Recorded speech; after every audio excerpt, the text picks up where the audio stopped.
Welcome to the Daily Message. Throughout this week, I want to offer up for our prayer different groups of people in America and really around the world whom are dealing with the coronavirus pandemic. Each day, I'll show an image of a different group whom I would ask us to remember in prayer.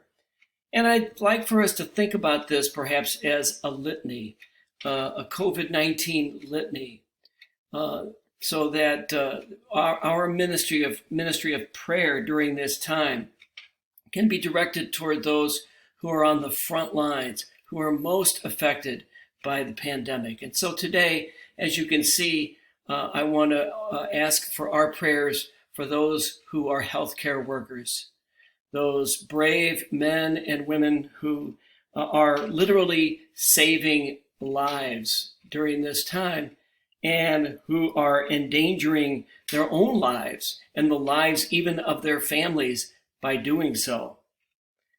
My question about them is, where would we be without our doctors and nurses and nurse aides and lab techs and all of the different people who are taking care of those who are sick?